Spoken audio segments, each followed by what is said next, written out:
Today, we're going to talk about the original PlayStation, which is easily one of the greatest video game consoles of all time, and from an historical perspective, the PlayStation is also the most important invention in modern gaming history. Now, that sounds like a very bold statement, but we're going to prove it in this video. But before we get into that, we should talk about how the PlayStation even came to be in the first place. Why was it even invented? Let's go all the way back to the early 1980s. As Sony is taking the music world by storm with the Walkman, Nintendo is taking over the gaming world with the Nintendo Entertainment System, or Famicom. Both the Walkman and NES transformed and revolutionized each of their respective industries. The NES was so successful that Nintendo practically had a monopoly over the console market. But then in 1989, Nintendo for the first time faced serious competition with the release of the Sega Genesis, a console that was far more powerful than the NES, which was only 8 bits, while the Genesis was 16 bits, and the Genesis also had blast processing, whatever the hell that is. The point is that the Genesis was really resonating with a lot of gamers,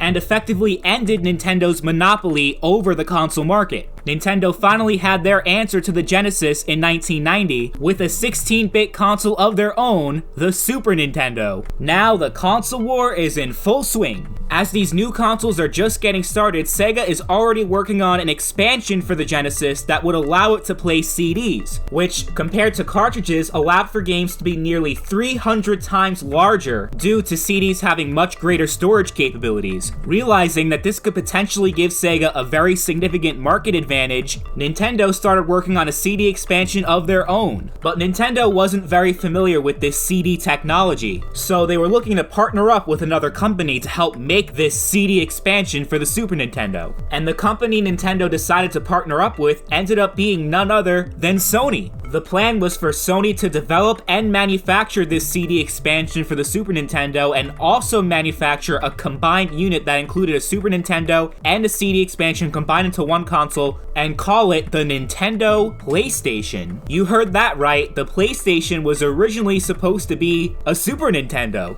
I don't need to tell you that this console ended up not happening. It's pretty remarkable actually that Sony was having a press briefing on the newly announced Nintendo PlayStation at CES 1991, while at the same time Nintendo was telling the press, no, we're not working with Sony, we're actually partnering up with Philips. Because Nintendo, while they were telling Sony, oh yeah, the Nintendo PlayStation is happening, they were all working together and everything was great, meanwhile, Nintendo was going behind Sony's back and cutting a side deal with Philips to partner with them instead. So why did Nintendo stab Sony in the back like that? Well, it has to do with the terms of the deal that they agreed to, Nintendo and Sony. The agreement that Nintendo and Sony were able to come up to was that the CD technology that was being used for the Nintendo PlayStation belonged entirely to Sony. Nintendo had no rights to that technology. It was entirely the intellectual property of Sony. So Nintendo was thinking, what if the PlayStation takes off? What if developers start moving away from cartridges and start putting their games on the CD format? Nintendo didn't really have much to gain from this scenario because they wouldn't have been able to make any money.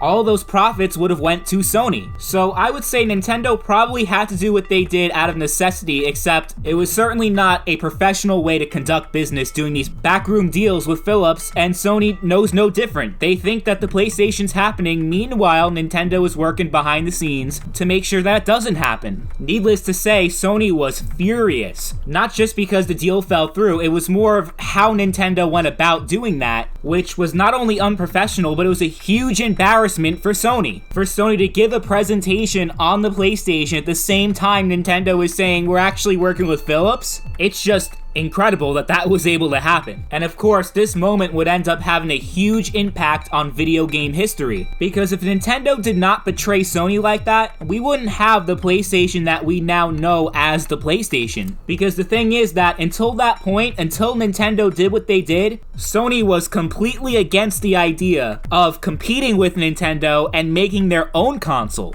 An engineer at Sony named Ken Kutaragi went to Sony executives, pitched the idea of developing a console, but Sony rejected him. Video games are toys, and Sony is not in the toy market. But Sony also felt obligated to respond to Nintendo after what they did, so Sony originally intended to work with Sega. They went to Sega and said, hey, we both have a common enemy named Nintendo, we can work together, make a 32-bit console, and make a lot of money together. Sega was like, we're not interested, sorry. So after Nintendo's betrayal and Sega's rejection, Sony greenlit the development of the PlayStation. Instead of being an expansion for the Super Nintendo, the PlayStation was now being developed as a standalone console that would directly compete with Nintendo and Sega. Development for the console started in 1991, shortly after the CES incident, with Kutaragi leading the project.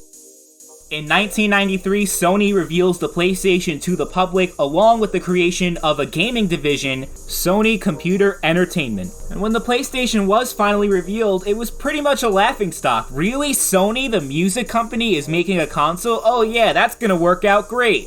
Yeah, there really wasn't much faith in Sony in delivering a really good gaming experience, so in order for Sony to have a real chance in the console market, they really had to create something that would leave a huge impression on the gaming industry. So the PlayStation really needed to provide a gaming experience like no other. The original plan was to develop a 32-bit console that was still essentially only playable in 2D. You couldn't really play 3D games with that technology, but it was still an upgrade from the 16-bit consoles that we knew at that time. But Kutaragi had a different vision for the PlayStation. He wanted to create the first console in history that could play games in full 3D. But Sony had a big problem. At that point in the early 90s, 3D was a new and unproven technology. This is an era of gaming that was dominated by 16-bit 2D gaming, and the 2D gameplay style is what developers had been accustomed to programming since the beginning of gaming, going all the way back to Atari and Pong.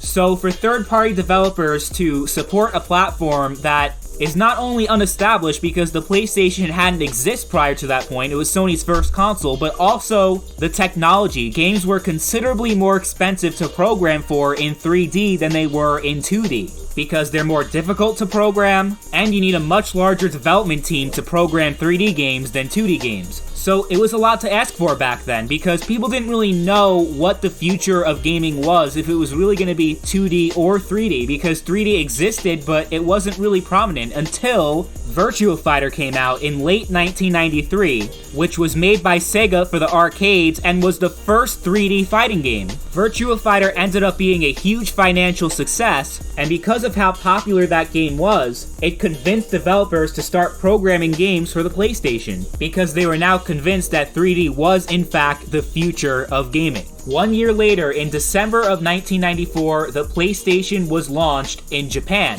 and within several months, the console already sold 1 million units. The console didn't really have a whole lot of launch titles, except there were two games in particular that left a huge impression among consumers. Those two games being Ridge Racer and Battle Arena Toshinden. Those games fully utilized the PlayStation's 3D graphics, providing gameplay experiences no one's ever had on console before that point. So the PlayStation's doing very well in Japan, but now it's time to release the console in other regions. At E3 1995, Sony officially announces the release date for the PlayStation in North America, which is 9/9/95. And in one of the most iconic moments in E3 history, they also reveal the price for the console. $299.